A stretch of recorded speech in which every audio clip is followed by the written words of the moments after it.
All the goth DJs and Twitch witches are hanging out on Thursday for the bad VHS rips, unblinking eyes, and fire by night.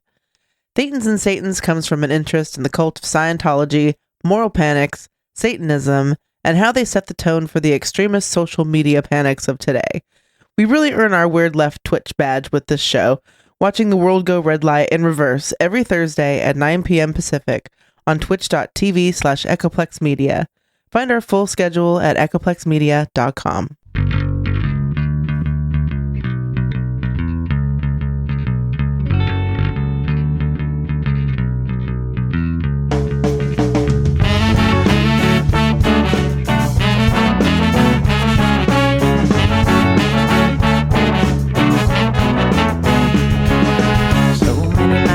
In this world, accessible of kindness and ethical blindness. So please excuse my sarcastic tone. I'm a bit underwhelmed by the sample shown.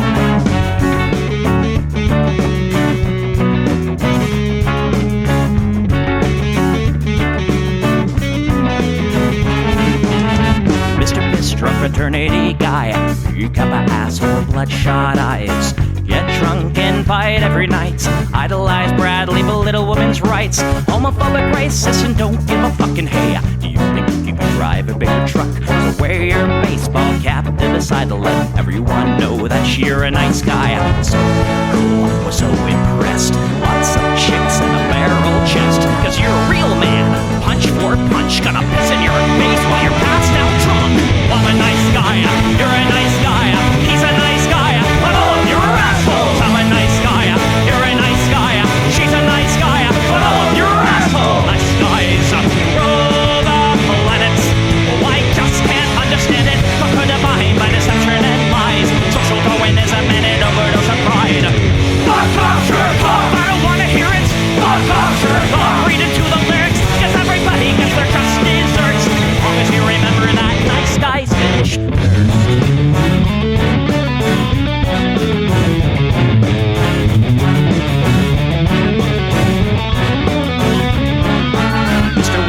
You're next on the list. Such a nice guy who speaks through his fists. Prick with a penchant for messing with heads. A broken nose for dinner and breakfast in bed. Alcoholic, paranoid, and suicidal too. But you'll probably kill her before she gets away from you. Swims in a pool of blood and cry. All your friends say that you're a nice guy. Have a drink, this one's on me. Look, you're doing fine, losing to your disease. Comatose, I'll pack your bags. Bury you like cats ready to gag. I'm a nice guy, you're a nice guy. We're all nice guys, but all of you are assholes. He's a nice guy, she's a nice guy. Hey, Tom Bone's a nice guy. All of you are assholes. Nice guys rule the planet. The fundamental put a body by deception and lies. Social Darwinism and an overdose of pride. Fuck off, jerk off. I don't wanna hear it. Fuck off, jerk off. Read into the lyrics. So let the fucking spill quench your thirst. As long as you remember that nice guys finish first.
All right, everybody, welcome to the Plex. We do the show live every Sunday, 7 to 9 p.m. Pacific and beyond into red light. Welcome podcast listeners, welcome live viewers and live listeners. Support this project at echoplexmedia.com/support. And I'm producer Dave. You can find me on Grindr. I'm the Media Wench. You can find me here at Echoplex Media. Here on Twitch, it's twitch.tv/Echoplex Media. If you are a pod listener and you haven't checked out the live show, please do that. You will not be disappointed. Join our Discord, discord.me/Echoplex to chat with the hosts and post your memes. And producer Dave, give the people what they want. Police officers. I don't hate the cops. There's a person inside when the truncheon stops. Oh, don't hate the cops. Oh, when the raiders come, who will protect the shops? Don't hate the cops. They're a sensitive bunch if you don't stop throwing your rocks. Snap, crackle, pop is the sound of the taser. Your body drops. Don't hate the cops. Oh, don't hate the cops. Don't hate the cops. Oh, don't hate the cops. Like your local police, cause they don't do nothing wrong. Like your local police got rid of the corruption and the racism is gone. They've been keeping the peace, keeping homeless folks out of the parks and malls. Got a cure for your social disease. Follow the law, don't hate the cops. Follow the law, don't hate the cops. Follow the law, don't hate the cops. Follow the law, don't hate the cops. Follow the law, don't hate the cops. Put your hands above your head and show you're not afraid. I'm the fearless judge that your skin color's gonna get. And if you die before the sun comes up, the paperwork will take forever. Well, it might have worked out a little bit better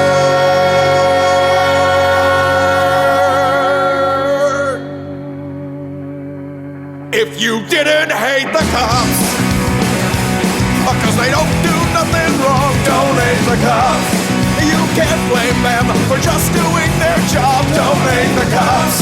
Well, you gotta wonder how much would it cost for you to be shot at and stabbed at by maniacs and drunks. Don't hate the cops. Don't hate the cops.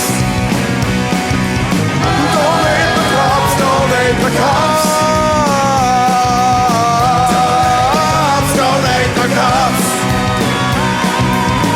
Don't hate the cops. Don't hate the cops. Don't hate the cops. Don't hate the cops.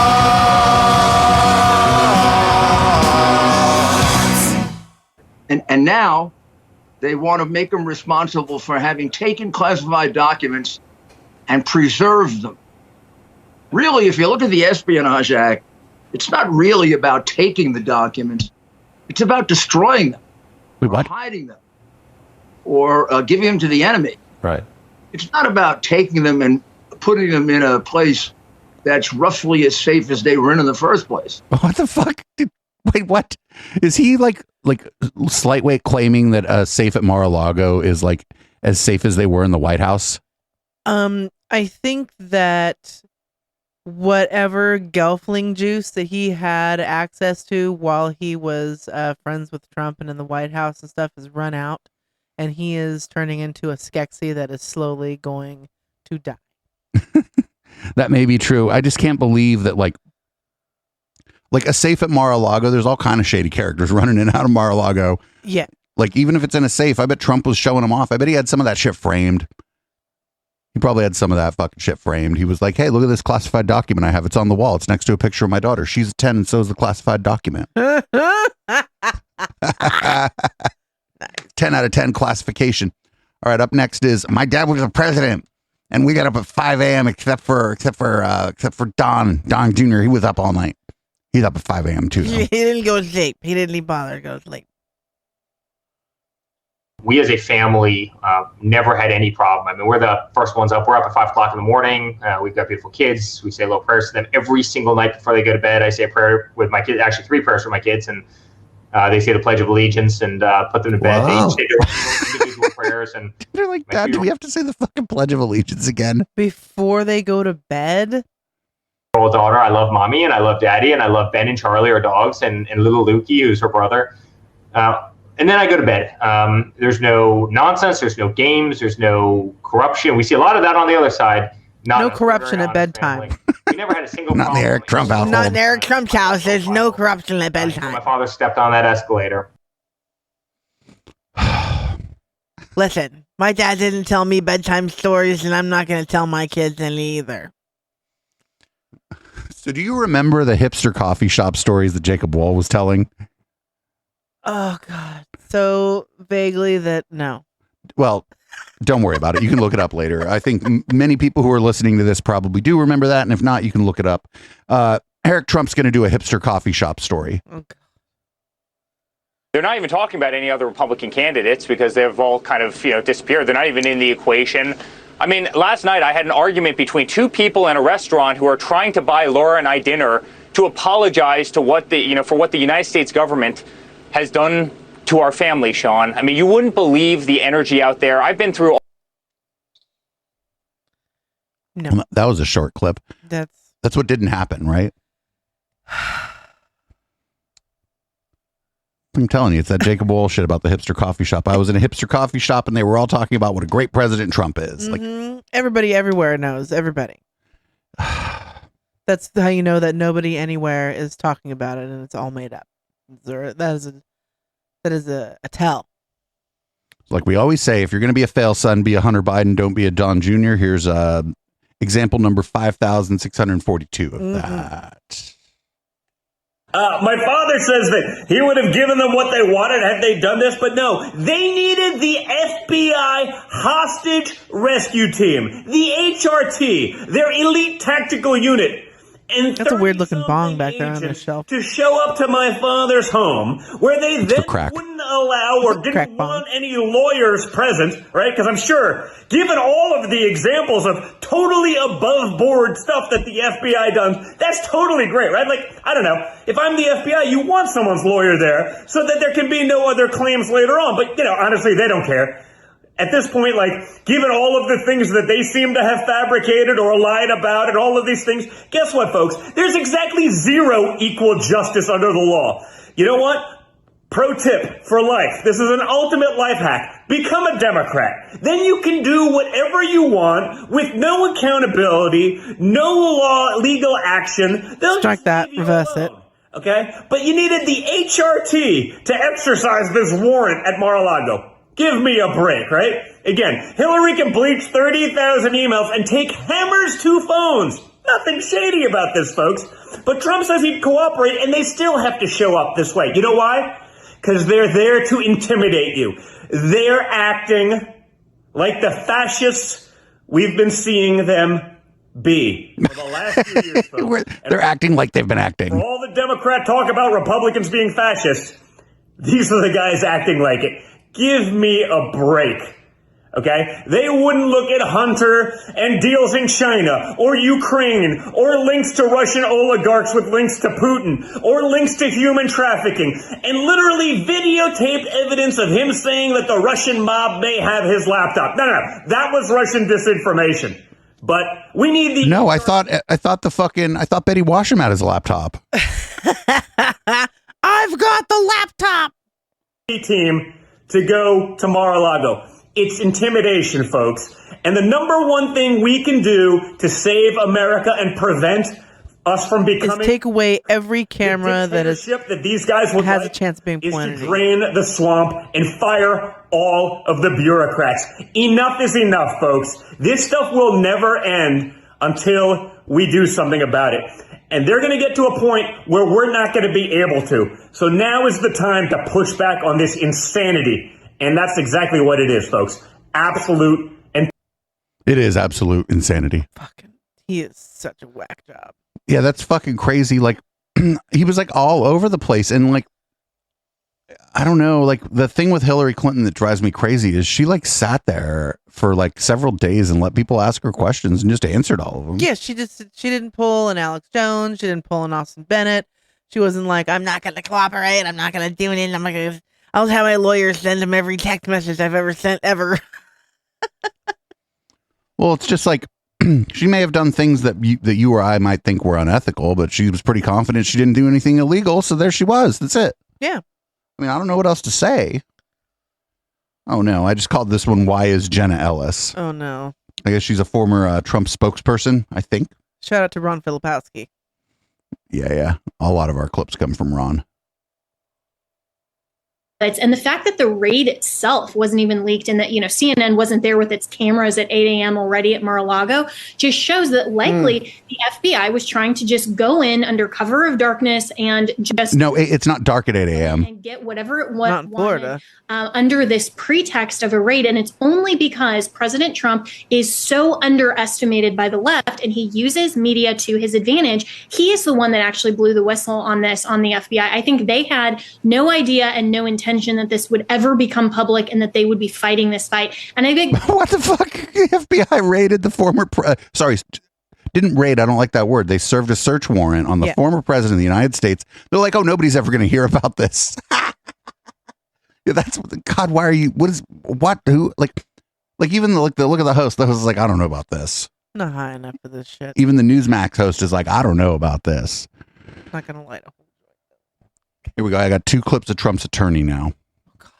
I don't know if it's the same attorney because I don't definitely not Sidney Powell. I don't watch the clips, but anyway, this is one talking about whether or not they should put Trump in jail. What people are saying is it had to do with Jan 6, it had to do with a lot of things. At the end of the day, I think that would cause so much mayhem. That would be a monstrous mistake. I also just don't understand. He was cooperating. They had been on premises prior. He had had a subpoena that they coordinated effort with his team to come in. They told us to lock it up. They locked it up. So why? Why did you need, after 2 months, to have this insane raid? It's a sad thing for our country. It just doesn't make sense to me. As an attorney, I can't make sense. It was a search warrant. You know who I think would like to have a word with about what a raid actually is? It's fucking Roger Stone. Right, he got raided. He got raided! Because that motherfucker is smart enough to shred documents if he gets fucking wind that a raid's gonna come through. Like, everything would be gone. Trump is fucking stupid and just told the fucking FBI that was touring his fucking house where the documents were. Because he's an idiot. So I think this is a different lawyer. But it's funny, this lawyer's on the Laura Ingraham show, and Laura Ingraham, having a law degree herself, is actually going to coach this lawyer on like how to lawyer. 101 with Laura Ingraham. Very interesting and somewhat encouraging that you had parties from both sides of the aisle.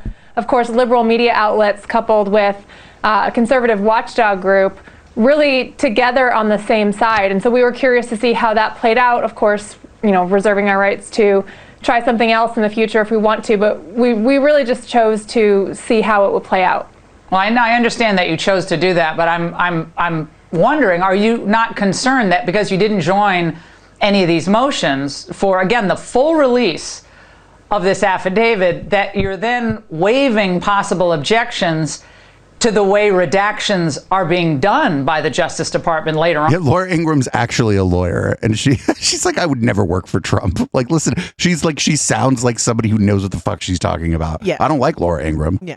But she clearly, I think she's a lawyer, and I think she knows what she's talking about. Because you didn't speak in court today, nor did you join any of these motions. Yeah. They're going to redact all this stuff, and I'm not sure what grounds you're going to have at this point, having waived your right to file those motions. Well, we would maintain that we haven't waived our right, and that still is maintained. We need to wait and see. I can't be certain at this point because we haven't seen the affidavit, and we certainly haven't seen the redactions and how it's going to play out. But we'll be making that decision as it comes out. We got to see it. We haven't seen it. It has been under seal. So and we can't see it because it's in an envelope and it's sealed very tight. We can't see it. That's just so funny that like the host of a Fox News show was like explaining to this person, like, you're just waiving your rights to some kind of appeal later because of what you're doing. What are you doing? Yeah. Like, this is so funny. Like, I can't believe like these people are so incompetent. But I guess like if you're a competent lawyer, you probably don't work for the Trump organization. No. They can't get competent people anymore. At the beginning they had more competent people in the beginning. I'm not saying that they were like actually competent, but just like to another level of not a lesser degree of incompetent. I don't know, but yeah, being associated with Trump in any way, shape, or form is just fucking poison. So it's better to just not. So we got Mike Turner. He's the ranking member of the Intelligence Committee in the House of Representatives. He's a Republican, of course. And he's on the Jake Tapper show. And Jake Tapper has to remind him that the current FBI director was actually appointed by Donald Trump. Oh, man.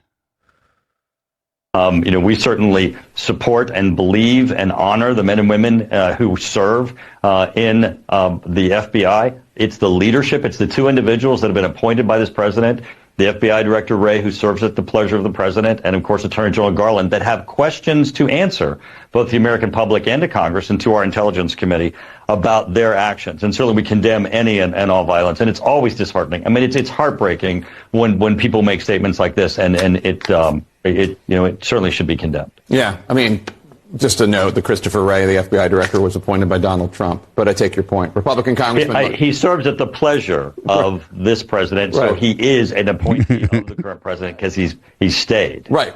Now, he was originally appointed by Trump in the position. Absolutely, I agree. I think he's there because... I agree. Well, it's not for you to agree with. Facts are facts, sir. So much, sir. I agree with the thing.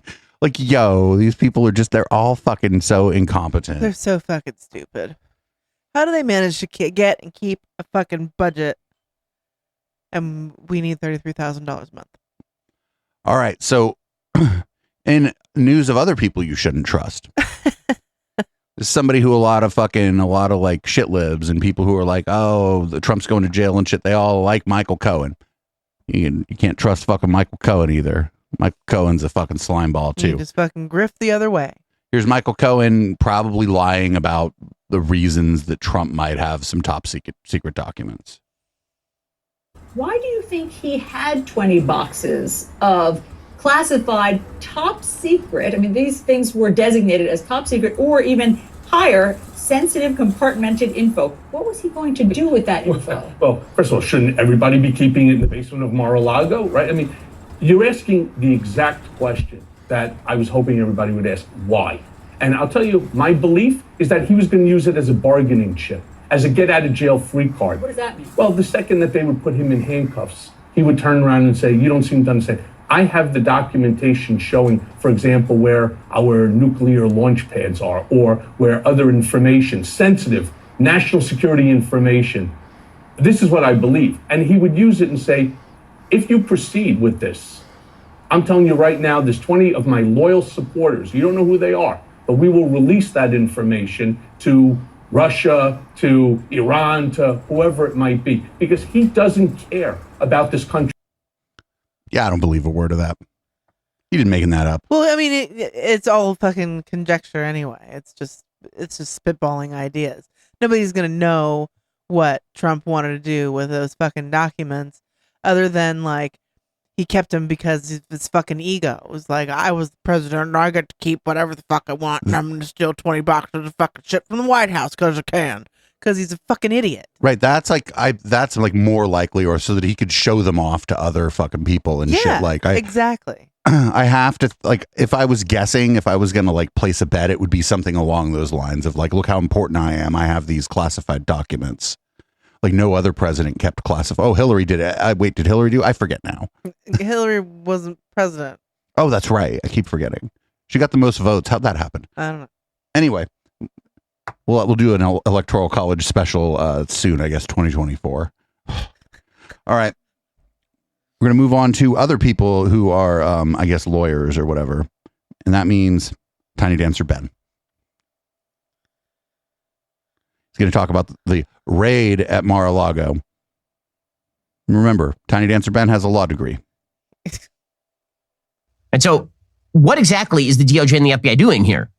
This is the major question. So Andy McCarthy over at National Review, he has a good breakdown. And here's what he says. He says, we can see the investigation is far broader than just the mishandling of classified information. Remember, this was the original case. The original case was he has classified information at his residence. And as I say, this raises a number of questions. Number one, the president of the United States can declassify.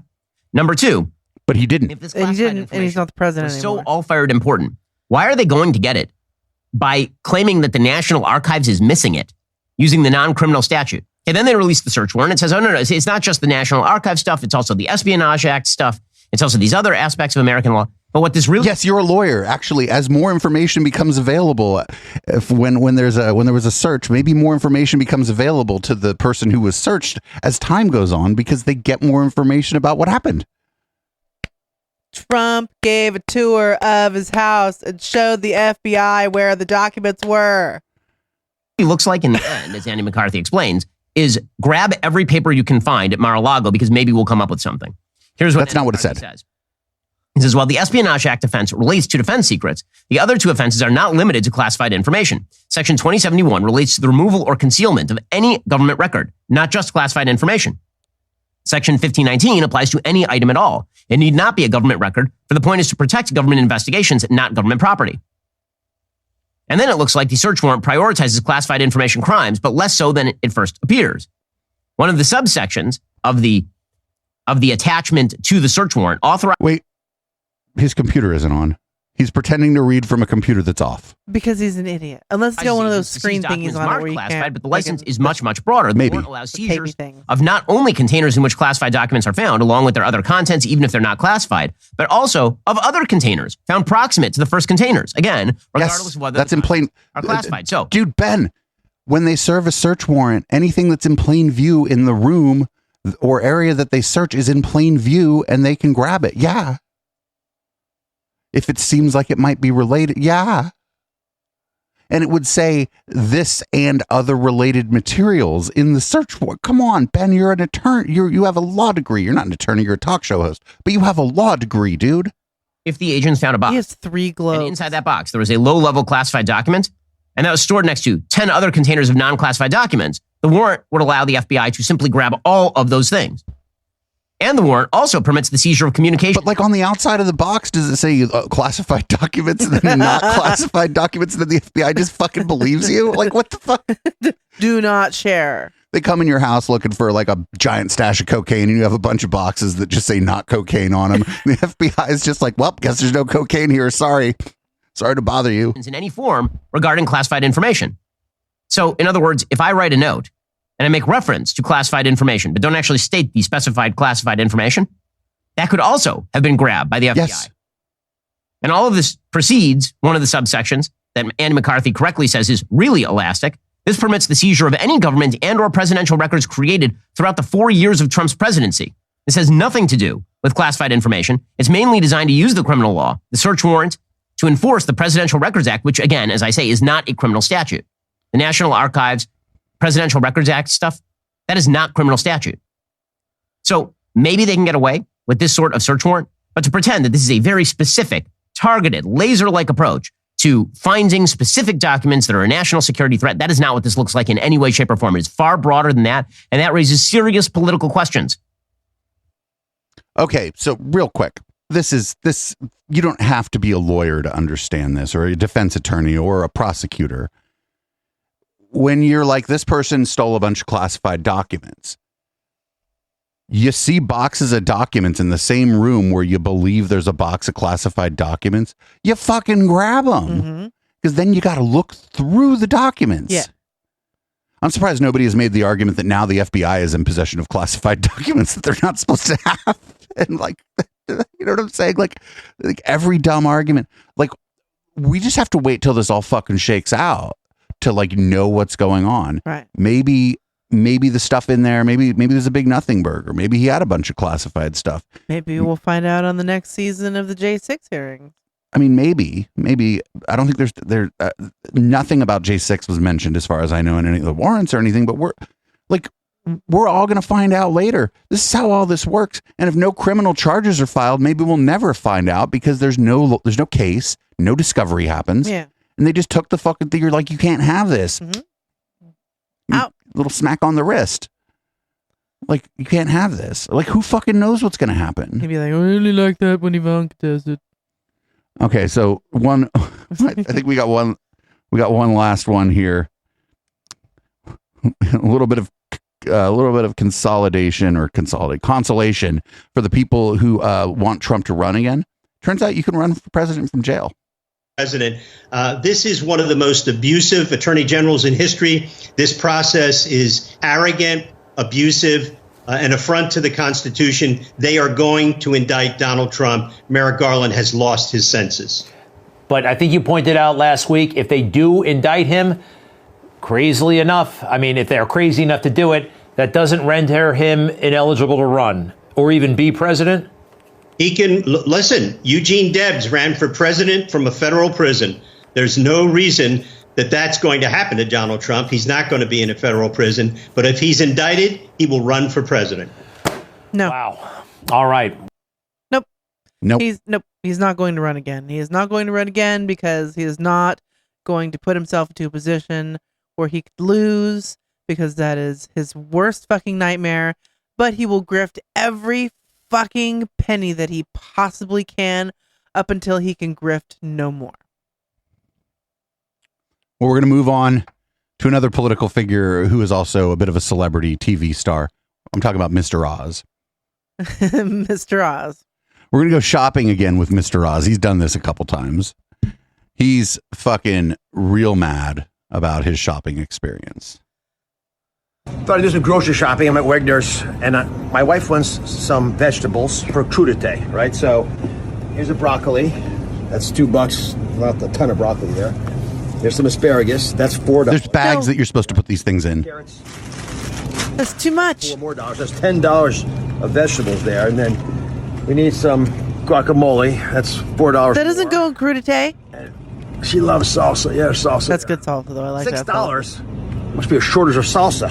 Guys, no, it's been $6 for crudité, and this doesn't include. You're paying for the labor. I mean, that's outrageous. And we got Joe Biden to thank for this.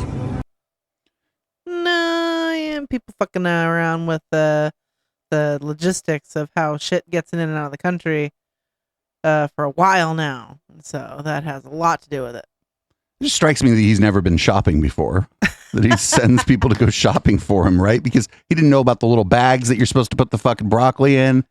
He didn't know about like getting a basket maybe before he was like, I need a few items. Maybe I should get a little basket or a cart. Maybe I should bring my own bag. This guy strikes me as a guy who's like, oh, I'm going to go talk about inflation at the store. But all that we learned there is that he doesn't do his own shopping. Anyway, here's Mr. Oz on the Brian Kilmeade show talking about fracking. Fucking Brian Kilmeade. Challenges. I'll give you examples. Energy policy, where there's just no way the Green New Deal, which my opponent is an advocate for, could work. He believes fracking is the Green New Deal even a thing? I know. Wait, saying so he's other than an idea on a piece of paper? He's against fracking in Pennsylvania. Yes, which is, again, you think, well, how's that? He signed a document with a lot of fanfare to ban fracking in Pennsylvania. This is at a time, it's 90 degrees here now. You can't, if you look at the electric grid, it's coming from natural gas and other sources, not coming from green sources. Green sources are less than 3% probably of the grid right now. So probably. You have to be, you can't just be a far left radical and just bloat things out there and tweet things that are insulting. You actually have to have policies, ideas to campaign on. He will not do that. He's gonna whoop your ass, dude. You're gonna lose so bad, Mr. Oz. Like, I don't understand. Well, like, what he thinks he's doing. Like, you can get natural gas without fracking. There's some evidence that fracking pollutes the groundwater, more than some evidence. Mm-hmm. It's not that you can't do hydraulic fracturing to get natural gas safely. It's that companies cut corners and people make mistakes, and you're fucking with people's drinking water. Right. There was that sensationalized documentary where people were lighting their faucet water on fire. There was some problems with that.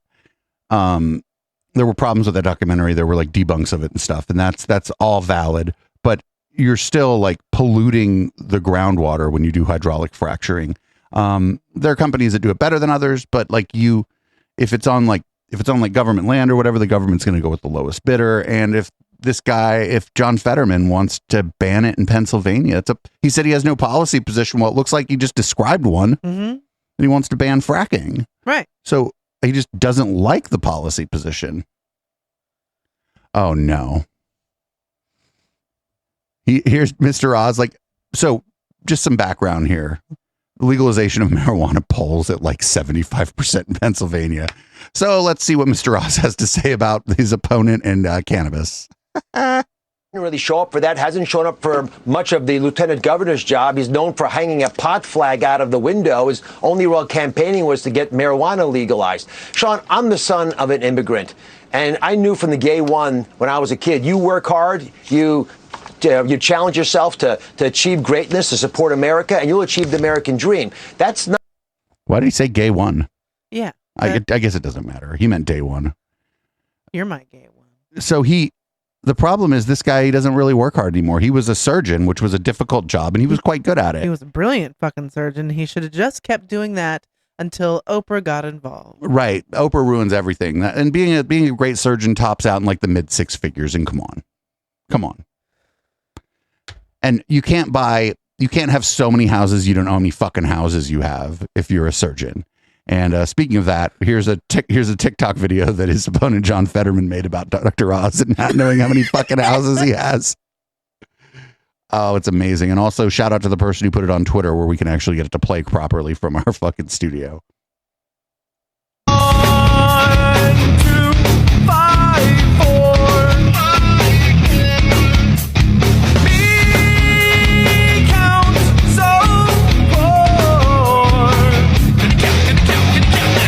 I can count to 1, 2. I can count to 2, 3. I can count to 3, 4. I can't count no more. 1. What comes after 1, 2? What comes after 2, 3? What comes after 3, 5? I can only count to 4. I can only count to 4. I can only count to 4. I can only count to 4. I can only. Because Dr. Oz claimed he had 4 houses. He has 10. 10 houses. 10 houses. 10 fucking houses. Can't even give one of them. Yeah, I want the one he's got a couple nice condos in Manhattan. So we're gonna go ahead and here's the Good Liars versus Ted Cruz. This is great. This is such a funny clip. I watched this like 3 times actually.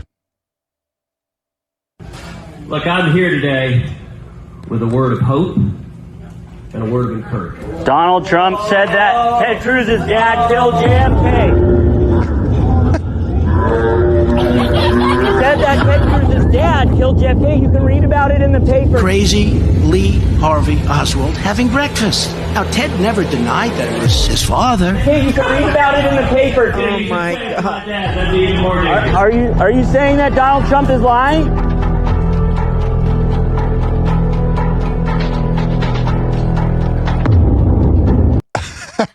He can't say that Donald Trump is lying. His brain is like doing the Thanos snap inside his head right now. So our next one is Lauren Boebert, and she's going to talk about the fart team. Fart team. She appears to be on someone's show talking about the fart team. Oh, it's this guy from the Blaze TV. This guy's going to make a couple appearances this evening. Fart team.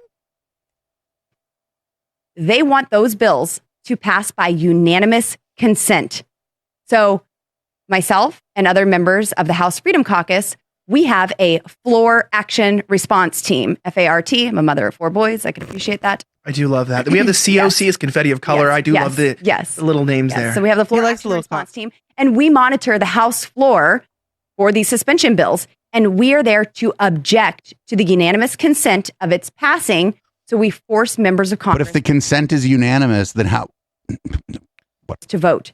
And we have people get pissed at us every single week because they have to be in the House chambers voting instead of being wined and dined by lobbyists. And I mean, call me crazy, but I think legislators should be legislating while they're in DC, not being influenced and manipulated and bought by lobbyists. I'd like you to open up your books for us, please. Show us your books. Turn to page 23. Oh. How many meetings do you think Lauren Boebert takes with lobbyists? Oh, God. So many. So we got apparently Matt Gaetz has an opponent, a primary opponent or whatever, from his right, who's like a more MAGA than Matt Gaetz. And this person is out of their fucking mind. I'm not rooting for Matt Gaetz, but fuck, check this out. When Donald Trump really endorses someone, he goes big. You've seen none of that for Lion Matt Gaetz. What does Trump know? Is Gaetz the informant? Gaetz hired Jeffrey Epstein's attorney. Another Epstein attorney approved the raid on Trump's house. Remember, Gaetz pressured Trump to give him a pardon, but Trump said no. Matt Gaetz puts himself first, ahead of Trump and ahead of you. Vote for a leader who will put America first. Vote for Marine Mark Lombardo. I'm Mark Lombardo. I approve this message. Okay. It's like his previous political experience was being the head of the senior living housing division of the HOA. Possibly. He was a Marine. Send a Marine to Congress. So airports are bad. But they're not always this bad. This is the closest thing to a palate cleanser we have this week because I didn't find anything for a palate cleanser. But yeah, flying is bad. People in the waiting room at the airport, or in the lobby or whatever, are probably really glad that they didn't end up on a flight with this person. Jesus Christ saved me. I tried to take my life twice. I called out to the God, the only living God, Jesus Christ. He came and he saved me, and I have never been the same again. Because when you give your life to Jesus Christ, you have life in abundance. Amen. The way, the truth, and the life. Everything. Sin, death, the grave, so that you can have life, so that you can have life, so that all of you can have life in him and life to the... They're like, we're out of here. Today can be a day where you say yes to Jesus. And I'm telling you, people, I'm telling you, your life will never be the same. You will experience a joy that is not dependent on circumstance. But when you say yes to Jesus, he gives you the Holy Spirit. And that Spirit gives you a joy. He gives you a joy. And that joy is everlasting. So if anyone is here today who would like to accept Jesus Christ, I want you to say this prayer with me. Say it to yourself. You don't have to stand, whatever you want to do. Don't be ashamed. Do not be ashamed. Do not be ashamed. I would be ashamed if I was her. I would be ashamed if I was watching her. I'm surprised nobody told her to shut the fuck up, but I guess it's not Australia. Every place can't be Australia. She had an accent, so. I still told her to shut the fuck up. So we got Marjorie Taylor Greene. I'm sorry, Marjorie the Gathering. She's going to talk about God being a nationalist, which I think is a little bit weird because God created the whole earth. So you think be a globalist, a universalist. Right. But also, if God was a nationalist, then why did he create other nations? Yeah. Or just allow the people to do it. Right. Who knows? Anyway, this is a super genius Marjorie the Gathering. Different generation, and they believe in this idea of globalism, World Economic Forum, World Health Organization, and they've been told that America's bad. And I love what Dennis Prager says. America bad. America's faults are universal, but our successes are unique. Yes. And this is, of the 4% of the world's population, more patents, Nobel Peace Prize winners, more symphonies, more accumulation of wealth, because we've had freedom. Yep. And I think people have forgotten how great America is, and you don't have to be ashamed. God is not a globalist. He's a nationalist. So on stuff like the Nobel Prize and whatnot, not a lot of people like had access to even nominate someone in like the global South or like the, non-first world countries or whatever until fairly recently. So it's going to be like the richest country that has the most access to those kinds of things. Right. Also, we have the most patents. Well, in which patent office, sir? Like, because each country actually has their own patent office or something like that. And so he probably means like Americans, like who fucking knows? Are there more patents in China than here? Possibly. Or do they have a whole different system that's like, they don't call it a patent, so it doesn't count. Right. Like that stuff's weird because there's just all kinds of like historical factors that go along with it. And it doesn't really mean anything. That guy's crazy. We'll never see him on the docket again, though. I don't even know his fucking name, and I'm not going to commit it to memory. Here we go. We got Charlie Kirk. One Mr. Charles Kirk, cartel expert. Yeah, it's about indicting the college industry. I didn't go to college, and I think that, a lot of young people need to consider that path. Look, the college cartel has done such damage to our country. I believe the college cartel is no better than the Mexican drug cartel. And what they've done to our nation's youth, the bad ideas they've been spreading, the idea pathogens that have been infecting the inner core of our society. Does he mean does he think germ theory of disease is fake, or is he saying that the things that you learn at college are a fucking pathogen? This is why he won't get near a vagina. I don't know. I heard he's bisexual. So yeah, I'm just wondering, when he said pathogen there, is it COVID denial? Was it germ theory of disease denial, or was it? I think he was just trying to use a euphemism or a fucking, but it just, he thinks he's so fucking smart that he could just, I'm going to associate an ideology with some sort of fucking brain worms, and only the smart people in my fucking listen to my content are going to get it. Make my face shrink more. So actually, it seems like his face is growing out to fucking match his neck. Yeah, the match the size of his head. Actually, I'm gonna give credit where credit's due. Took face enlarging pills. I'll give credit where credit's due there. So it looks like James Lindsay's been banned permanently from Twitter. Hooray! And so he's on. I forget this dude's name. I'm not going to commit this guy's name to memory either. He already has been on the docket. He works for the Blaze TV. I think it's Elijah Schaefer is this guy's name. So here's James Lindsay on the Elijah Schaefer show. I think it's Elijah Schaefer. If I'm wrong, fucking who cares? It doesn't matter.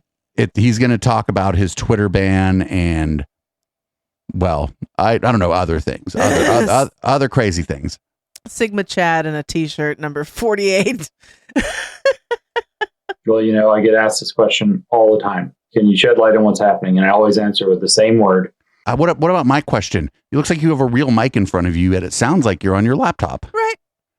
It's a prop. And instead of a globe, he's just got a map. It's annoying to a lot of people, but the word is communism. What's happening is communism. Communism has known for over 100 years that you sexualize the children if you want to get a revolution. Of course, you render the children useless after the revolution, so you have to do away with them after they've been used for their purposes. But what's happening is that there's a rampant attempt to hide behind LGBT people to push an agenda of Marxist grooming through what they call queer theory. And it has a humongous corporate protection racket around it and media protection racket around it, including from Media Matters, and Twitter is actively complicit in the protection of the sexualizing of children through queer ideology, which is extremely alarming, extremely concerning, and probably I refer to this as them crossing the uncrossable line. So I think it's going to also be their downfall. And notice how he said LGB community, lesbian, gay, bisexual. He wants to leave off the T and any other letters because they're trying to do this thing, and it's not really working, thankfully. Yeah. They're trying to peel people like me off, essentially, and say that, oh, Dave seems like a normal guy who happens to be gay, so let's try to turn him against trans people. And it's like, well, no. See, the people that you would think that they might call normal gays, we still saw the same kind of discrimination that is being thrown at trans people. Yeah. So we're like, oh, no, we've seen this before, actually. It doesn't matter. You can't peel us off. You can peel a few of them off, sure, but they were assholes in the first place. It's not like just because you're gay doesn't mean you can't be an asshole. Yeah. But you're doing the rest of the community a favor. Right. Honestly, yeah. Maybe they don't show up at the parties or whatever. Yeah. But he thinks communism is indoctrinating children through queer theory, and then he's like, then when you're done with them, you just toss them aside. What does that even mean? Does what the communists really do? They just urinate on everything. He should. If he would have said that, it would have been amazing. You have to understand what the communists do is urinate on everything. So we're going to move on. We're going to move on to Greg Locke. It's one of your favorites, Media Lunch. I know you like Greg Locke. You're not going to believe where he's going to say the witches are hiding the tarot cards. Are they hiding it in the marijuana? All the chairs are coming up because we're going to do something that's going to kind of get rid of the nostalgia effect of the tent meeting, but we have to do it. We're having some skid loaders coming here tomorrow. We're getting rid of all these cedar chips, and we're going with the turf all the way through the entire tent because these witches keep slipping in here, hiding stuff in the chips, hiding pentagrams and amulets and all kind of little infinity symbols and tarot cards. Infinity symbols? There might be a full-blown Ouija board up under these chips. The chips are made out of Ouija boards. People keep going in here digging up every week, so we're just going to get rid of all the hiding places for the witches. Somebody say amen right there. I'll have to get us some Glade plug-ins or something that smell like cedar chips so we can still smell like the fair, praise God. But we getting rid of these cedar chips because I ain't letting the devil hide out in this place. I ain't letting the curse hide out in this place. I like the chips. It's my favorite part of the whole tent. But I'm going to get rid of it because I like Holy Ghost anointed a whole lot better than I like cedar chips. And God can show up on AstroTurf just as much as he can show up in cedar chips, praise. Listen, we found voodoo dolls. We found eyes and newt. We found broomsticks. We found planchettes and pieces of swamp grass and these wood chips. Somebody dug up a vampire trying to hide in the wood chips. But shout out to like the local goth who went there and put a tarot card under the wood chips, if that's like a real thing. Listen, shout out to the local goth who did that. Tarot decks are really fucking expensive. It's depending on which tarot deck you have, and losing one card out of it is really inconvenient. Well, you don't to leave, like, you just buy the shittiest tarot deck you can. Yeah, using one to troll Greg Locke is like, that's based. Like he's not going to be like, oh, this is actually not that good of a tarot deck, so there's no demon here. Like we sent these wood chips off to an exorcist to find out whether or not they were a ground up cross.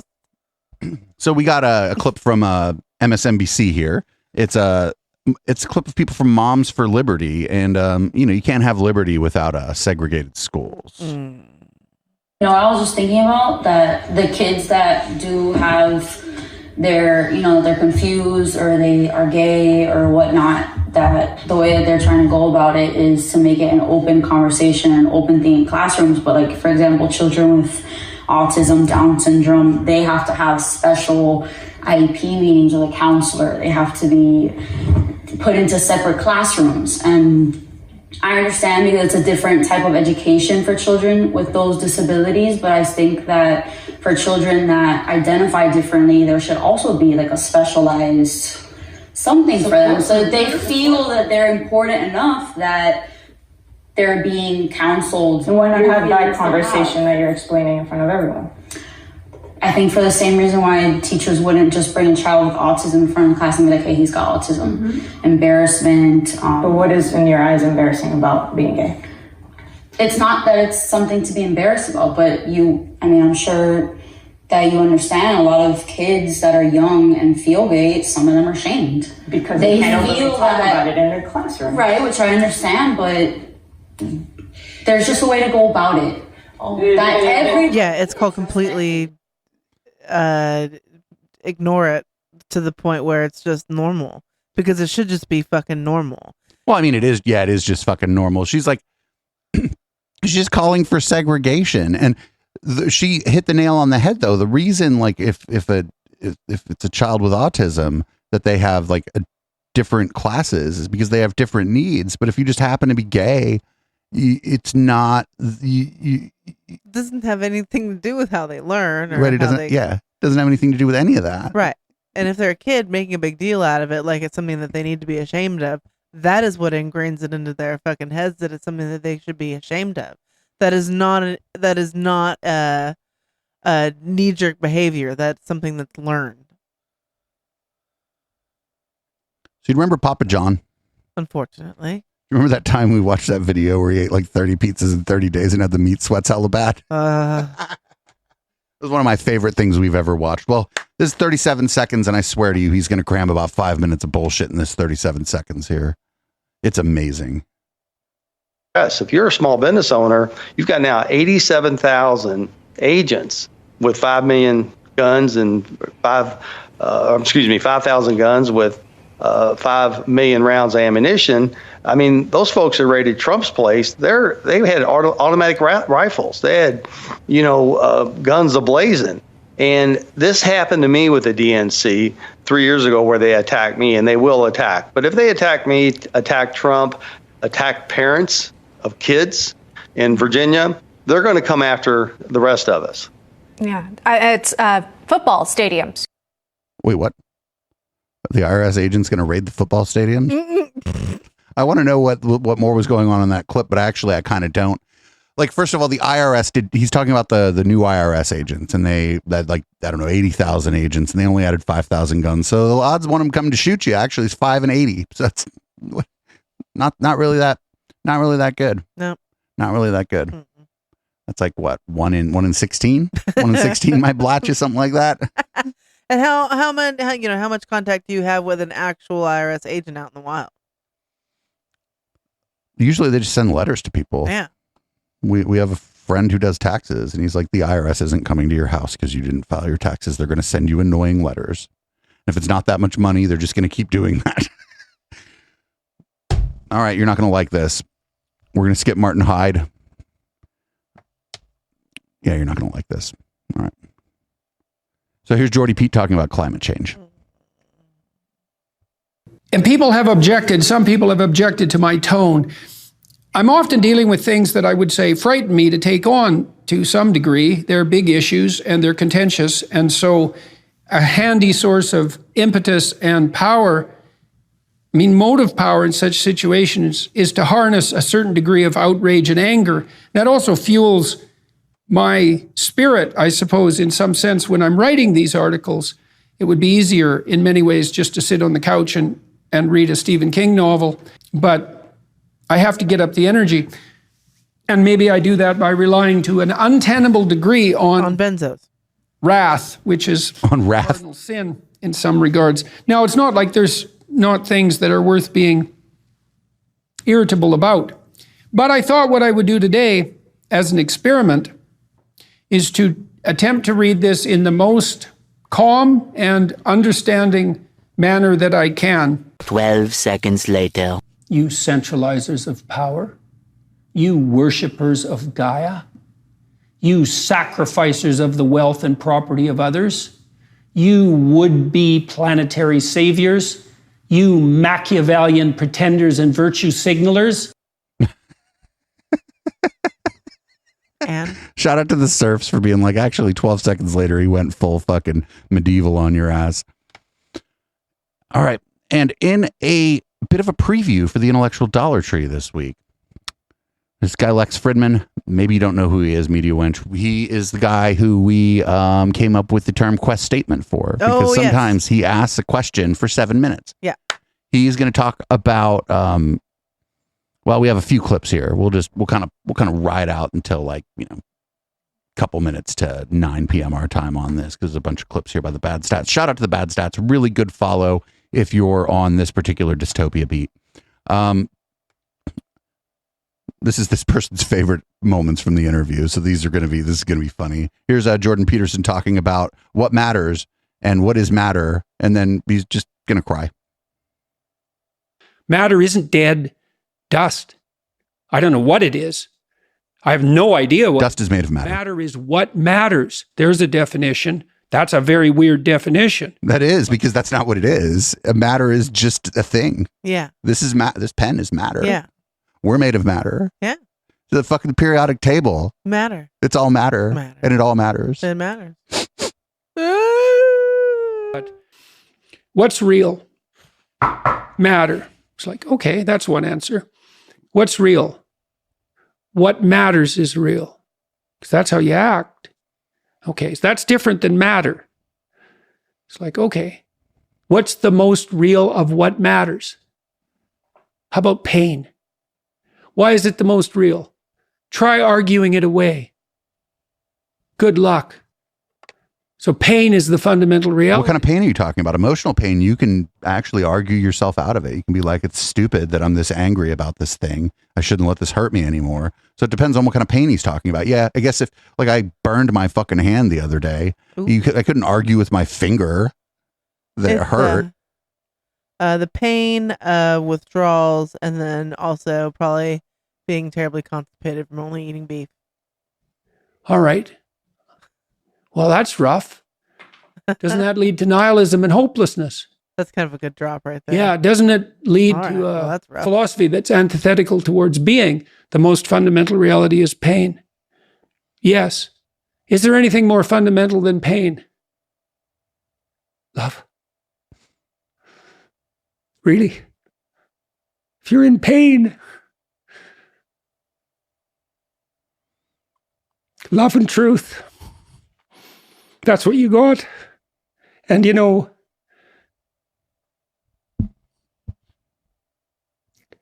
if they're more powerful than pain, maybe they're the most real things.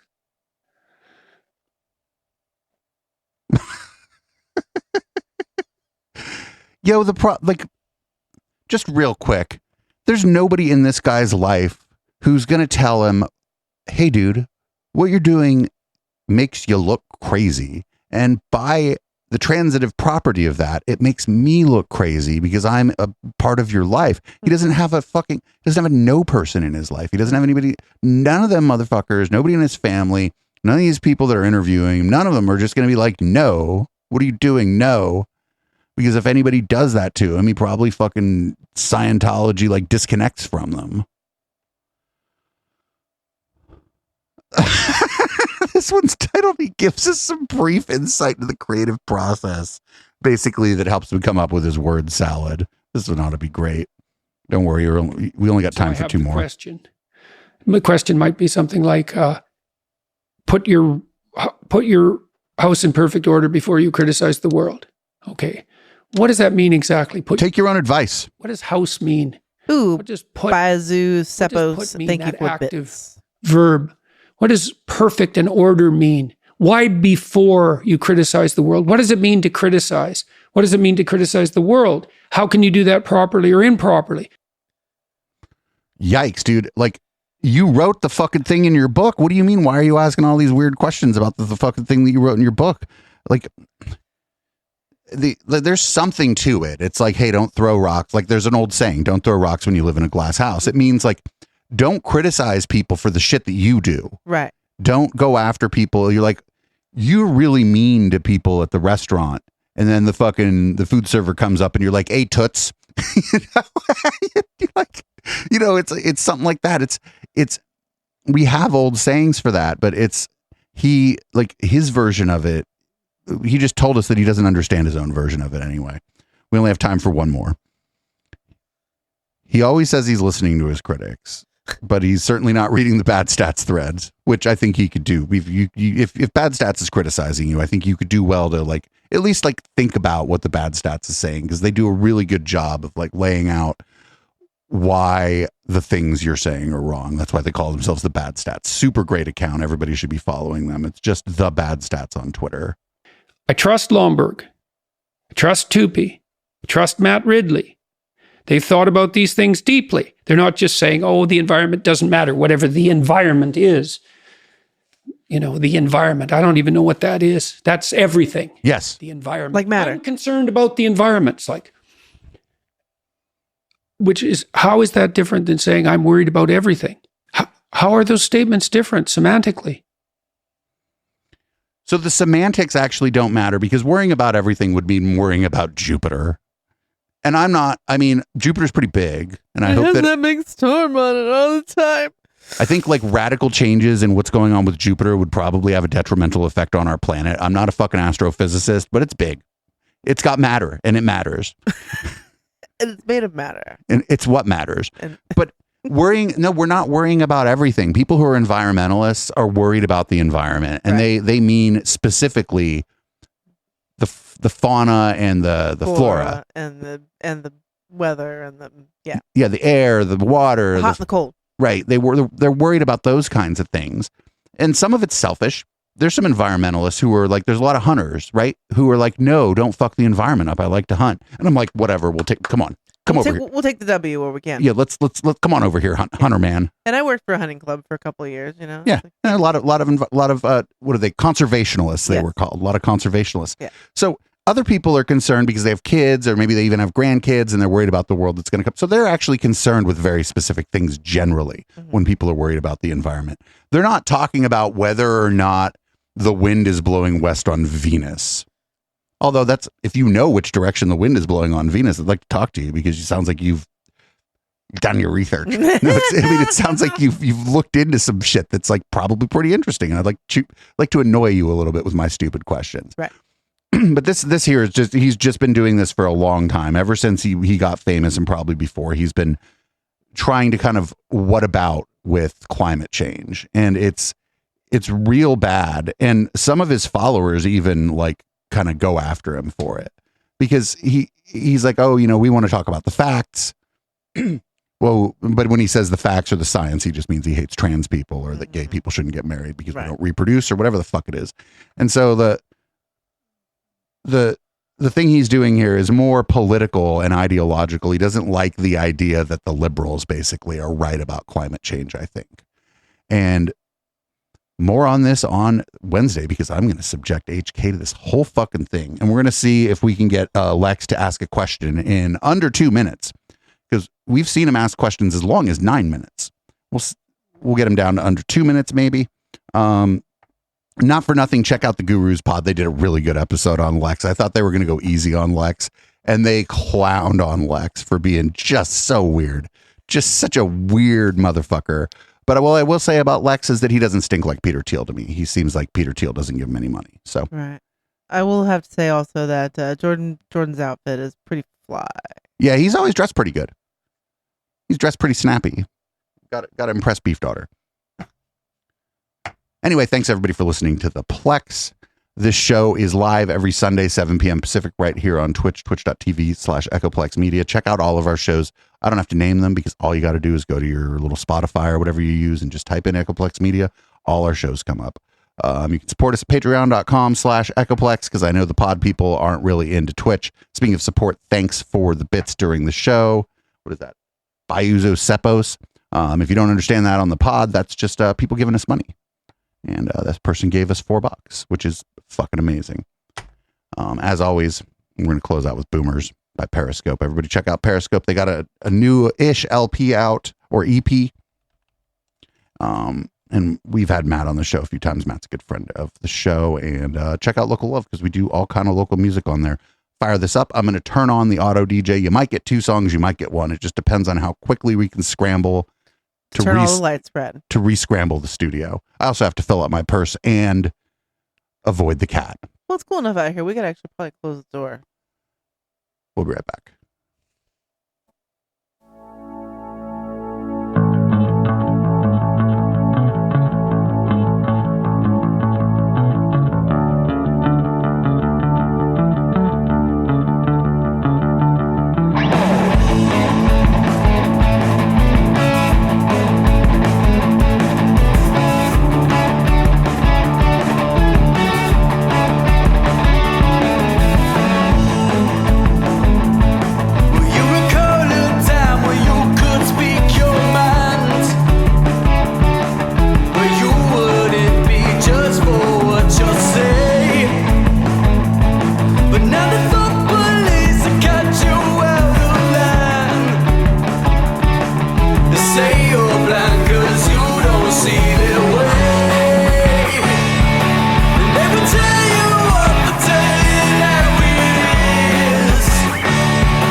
Yeah, you ain't doing nothing. You know why? Because it's Tuesday. Nobody's doing anything on a Tuesday night, except for Echoplex Media and Local Love. Local Love is a San Jose and Greater San Francisco Bay Area independent music podcast, showcasing local bands, comedians, and artists for the last 7 years. Every show is packed with local music, upcoming shows and gigs, plus live performances and interviews with local artists. Tune in every Tuesday at 9 p.m. Pacific at twitch.tv/EchoplexMedia. Check out our full schedule at echoplexmedia.com.